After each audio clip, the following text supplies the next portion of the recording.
Good morning, and it is a bright day in early July, and we are here in Vegreville. So we are here to just have a look around and see what we can see, and yeah, I'll be right back with you in a moment. The trucks run through here too. Here's pan around. Off they go, heading towards Saskatchewan. There's a lovely pond with a water fountain. I spotted some ducks out on the water, but couldn't get any decent footage of them. Onwards to the highlight of the area.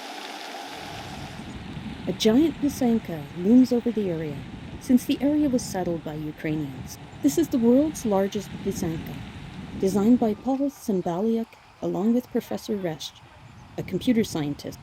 The giant egg is made of anodized aluminum and measures 25.7 feet by 18.3 feet, and the egg itself, without the base, weighs about 5,000 pounds. That's a whole lot of egg. The jagged sawtooth design represents the protection and security provided by the Royal Canadian Mounted Police, to which the egg was dedicated to. There is a lot more to the design with symbolism, much of which relates back to the cyclic nature of life and bountiful harvest.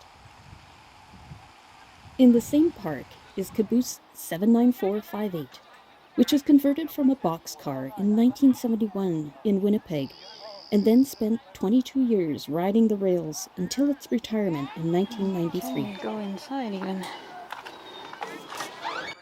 Cabooses were found at the end of freight trains and carried a crew who were used for switching and shunting, as well as keeping an eye out for the loads shifting or overheating axles. They are outfitted with all the amenities, including a kitchenette to prepare food and bunks for sleeping.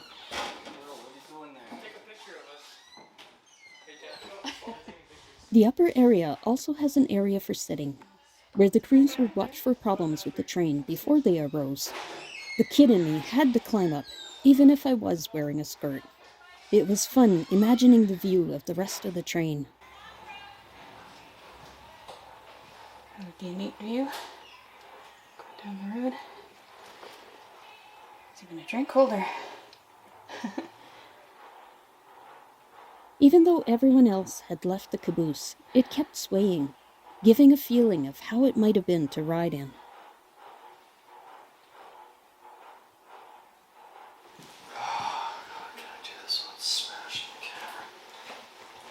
I was able to, and I'm wearing a dress. Just go slowly. God, seatbelts there. Arrival of the railway in 1883.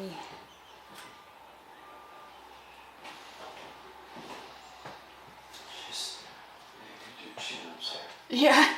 The old photos and boards gave a good history of the arrival of the railway, which was similar to Strathcona and Edmonton. Too. That's cool. The caboose. They also explained the importance of the caboose back in the day and gave a perspective of life on the railway. Just about the wire. There we go, that's better.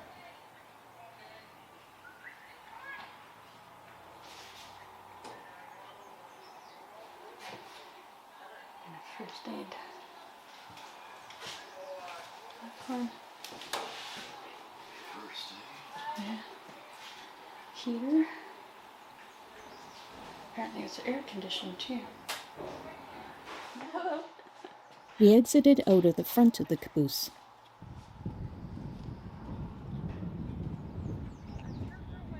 Looks like we lost the rest of the train. Lennon, pose. Strike a pose. The underside looked much like any other rail car. And because of this photo, we went to see the newer station, which still stands in Vegreville. It was built in 1930 and still looks much like it did back in the day. The Vegreville train station also housed the local telegraph station, The second floor had living quarters for the station master and their family.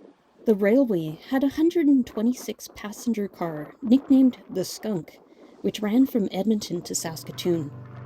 The CN sold the station to Vegreville in 1975, and it had a restaurant in it for a number of years. Hopefully they find another tenant to put the site to good use. On this day, the only tenant that we saw was this pigeon.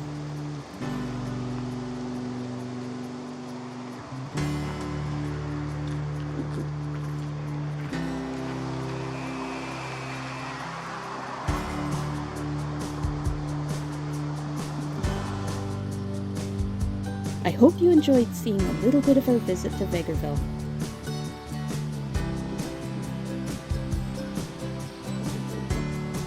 As always, thanks for watching.